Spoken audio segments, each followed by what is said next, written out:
오늘도 말씀을 깨닫는 지혜와 응답받는 기도의 은총이 우리에게 넘치게 될 줄로 믿습니다. 이 여호수아 13장부터요, 이 땅의 분배가 시작이 되는데요. 오늘 이제 이 땅의 분배가 끝나게 됩니다.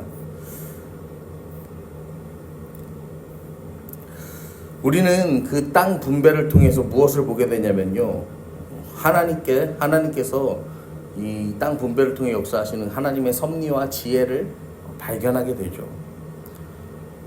그러면서 오늘 19장에서는 시므온 지파, 스불론 지파, 이사갈 지파, 아셀, 납달리, 단 이 지파들이요 차례대로 땅을 분배받는 모습을 보게 됩니다. 여러분, 오늘 말씀을 통해서요, 우리가 또 한 가지 바라볼 것은 이 하나님이 예비하신 것을 감사함으로 받는 믿음에 대해서 우리가 살펴보기를 원합니다. 1절 말씀입니다. 함께 보시겠습니다. 1절 말씀 우리 함께 읽습니다. 둘째로 시므온 곧 시므온 자손의 지파를 위하여 그들의 가족대로 제비를 뽑았으니 그들의 기업은 유다 자손의 기업 중에서라. 아멘. 여러분, 이 시므온 지파는요 12지파 중에 이 두 번째 아들입니다. 시므온은 12지파 중에 이 두 번째 자리를 차지하는 아들인데, 이 두 번째 자리를 차지하는 이 아들, 이 시므온이요 여러 가지 이유가 있어요. 이 창세기 49장을 보시면 이제 아버지에게 축복을 받는 이 장면이 나오는데, 여기서 보면은 이 시므온은 특별히 레위와 함께 그 여동생 디나의 이 사건에 대한 복수, 그다음에 민수기 25장에 등장하는 바알볼의 사건, 아무튼 이 안 좋은 일에 있어서는 이 주역이 되는 게 누구냐면 이 시므온이다라고 할 수가 있어요. 그래서 이 시므온 지파는요, 이 여러 가지 사건들로 인해서 이 많은 복을 받지를 못해요. 복을 받지 못하고 이 지파의 규모가 굉장히 급격하게 줄어드는 그런 일들이 일어납니다. 민수기 26장에서 실시된 두 번째 인구조사를 보면 시므온 지파는 59,000명이었어요. 그런데 이 바알볼 사건 이후에 22,200명 정도로 인구수가 급감합니다. 창세기 49장에서요, 야곱이 그 아들들을 축복하며 이 시므온을 향해서 이렇게 선포합니다. 이스라엘 중에 흩으리라. 근데 정말로요, 시므온은요 말씀대로 흩어지는 그런 지파가 돼요.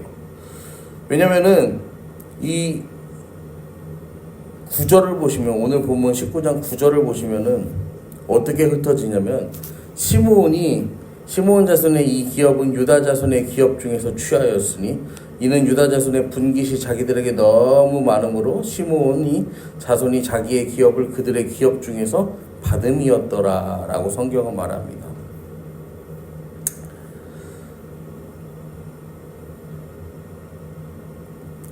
유다 지파는요 76,500명 정도의 이 인구를 가지고 있었습니다. 그래서 땅도 제일 넘게 분배받았습니다. 그런데 오늘 성경은 분명하게 말하는데요, 자기들이 받은 기업이 너무 많아서 어떻게 해요? 시므온 지파와 기꺼이 나누는 모습을 우리는 보게 됩니다. 여러분, 그런데 여기 보면은 기업들 중에요, 그러니까 레위가 이 나머지 지파들의 영토 안에 이렇게, 영토라고 하면 좀 그렇고 기업 안에 이렇게 흩어졌던 것처럼요, 시므온도 유다의 기업 안에 흩어지게 되는 거죠. 여러분, 그런데 여기서 우리가 보는 것이 무엇이냐면요, 이 유다는 특권을 부릴 만도 해요. 우리가 가장 인구가 많지 않냐, 우리가 가장 강하지 않냐, 그리고 실질적인 장남의 역할도 우리가 하지 않았느냐. 그런데 유다는 그러지 않아요. 이 힘있는 자들이 취하는 태도를 보이지 않고 이 시므온을 품어줍니다. 여러분, 시므온 또한 그 겸손을요, 그 유다의 겸손, 그 섬김을요 감사함으로 받았어요. 결국 이 시므온과 유다가 보여주는 땅 분배의 모습이요, 우리에게 주는 교훈이 무엇이냐면요, 하나님이 허락하신 이 기업에 대해서요. 이건 내 힘으로 얻은 소유가 아니라 청지기로서 잠깐 우리가 맡은 것이다 라는 믿음의 고백과 자세가 그들에게 분명히 있었다라는 것을 우리는 알 수가 있습니다. 또 10절부터 16절까지의 말씀을 보면 이 이사갈 자손과 스불론 자손이 땅을 기업으로 받는 모습이 나옵니다. 남은 이 12지파가 땅을 분배받는 걸 보면요, 여기가 르우벤, 갓, 므낫세 반지파, 그리고 아셀, 납달리가 이렇게 위에 있고, 그 다음에 아셀, 납달리, 스불론, 이사갈 이렇게 땅을 분배받아요. 이 스불론, 이사갈은 이 땅을 지도를 보면은 내륙에 있어요. 내륙에 위치해 있어요. 이 가나안 땅의 지형이 특징이 뭐냐면 동고서저라고 해서 동쪽은 높고 서쪽은 낮아요. 그런데요, 하지만 실제로는 무역로가 교차하는 길목, 여기가 이제 애굽에서부터 이렇게 쭉 이 유럽 쪽으로 향하는 그 당시에는 킹스웨이라고 부르는 왕의 대로라는 무역로가 있었는데, 이 무역로, 그리고 이쪽에, 죄송해요, 저는 성경 지도가 혼자 그려서 하는데, 여기 이제 아수르, 바벨론, 이 페르시아 요 지역에 있던 이 나라들이 여기 유럽으로 가는, 그러니까 이 아프리카와 중동 지역을 이어주는 굉장히 중요한 이 위치에 이 스불론과 이사갈이 위치해 있었다라는 거예요. 그래서 경제적으로 굉장히 다양한 혜택들을 누렸습니다. 그런데 창세기 49장 13절 말씀을 보면요, 이 스불론을 축복할 때 어떻게 축복하냐면요, 스불론은 해변에 거주하리니 그곳은 배 매는 해변이라 그의 경계가 시돈까지리로다 라고 축복을 받습니다. 여러분, 신명기 33장 말씀에도 보면요, 스불론에 대하여 이렇게 이야기해요. 스불론이여 너는 밖으로 나감을 기뻐하라. 이사갈이여 너는 장막에 있음을 즐거워하라. 그들이 백성들을 불러 산에 이르게 하고 거기에서 의로운 제사를 드릴 것이며 바다의 풍부한 것과 모래에 감추어진 보배를 흡수하리로다 라고 성경에서 축복하는데, 이 이사갈 지파는 이 갈릴리 지역 이스라엘 평야를 기업으로 받았고 16개 성읍을 분배받아요. 비옥한 평야예요. 농경에 유리한 지역이에요. 그래서요, 성경 속에서 수많은 사건들이 일어납니다. 이 왕이 이 나봇의 포도원, 이 왕이 그 백성의 포도원이 좋아 보여서 뺏는 그 나봇의 포도원, 그 다음에 드보라와 바락이 시스라와 전쟁을 벌였던 기손강, 이런 곳들이 다 그 땅을 배경으로 하는 거예요. 결국 이 스불론과 이사갈이요, 처음부터 보면은 자기들 마음에도 들고 또 누구 마음에도 드는 거예요? 남들 눈에도 보기에 좋은 땅을 기업으로 받았다는 사실을 우리가 또 보지만, 여러분, 여기서 우리가 기억할 것은 하나님께서 각 지파에게 가장 합당한 기업을 주셨다는 사실을 우리는 잊으면 안 돼요. 그 다음에 그 19장 후반부에 보면은 또 누가 이 기업을 받냐면은 40절부터 보시면은 단 지파와 이 여호수아의 기업의 분배에 대한 이야기가 나옵니다. 이 단이라는 지파는 블레셋 등 주변 민족이 강성한 남서쪽의 지역을 분배받습니다. 여기는 사실상 쉽지 않은 땅이었고 싸움이 끊이지 않는 땅이었어요. 그런데요, 이 47절에 보시면 뭐라고 하냐면요, 단 자손의 경계는 더욱 확장되었으니 이는 단 자손이 올라가서 레셈과 싸워 그것을 점령하여 칼날로 치고 그것을 차지하여 거기 거주하였음이라. 그들의 조상 단의 이름을 따서 레셈을 단이라 하였더라. 성경은 말해요. 단 지파가요, 이 멀리 북쪽으로 올라가 이 라이스, 여기를 점령해서 단이라고 부릅니다. 그래서 이 단이 뭐가 되냐면요, 이스라엘이라는 나라의 최북단 지역이 돼요. 그래서 나중에 이 통합 이스라엘이 이제 된 다음에 이 사울 시대에도 분열이었어요. 사울 시대에도 이제 에브라임과 이 유다 지파가 아직 제대로 통합이 이루어지지 않았는데 다윗 시대에 그게 통합이 돼요. 그리고 통합되자마자 솔로몬이 죽은 이후에 솔로몬의 아들 이 르호보암이 왕이 되었을 때 이 여로보암에 의해서 나라가 반으로 쪼개지게 되는데, 이 여로보암이 세운 북이스라엘이라는 나라에 이제 단에서부터 베델까지 이 부엘세바라는 이 표현이 등장하는데, 이게 왜 등장하냐면은 여로보암이 나라가 분열된 이후에 이 백성들이요 뭐 하냐면은 하나님께 제사드리던 예배하던 이제 관습이 있잖아요. 그 삶의 이 자세가 있잖아요. 그러니까 자꾸 어디로 가는 거예요? 나라는 쪼개졌는데 예루살렘으로 가는 거야. 성전이 거기에 있으니까. 그래서 이 뭐 하냐면요, 이 북쪽과 남쪽 제일 끝에 단과 베델에 뭐 하냐면은 이 금송아지를 세웁니다. 그리고 이게 너희가 예배할 하나님이다 그러면서요 거기서 예배하게. 그래서 이제 이런 표현들이 성경에서 많이 등장하는데, 여러분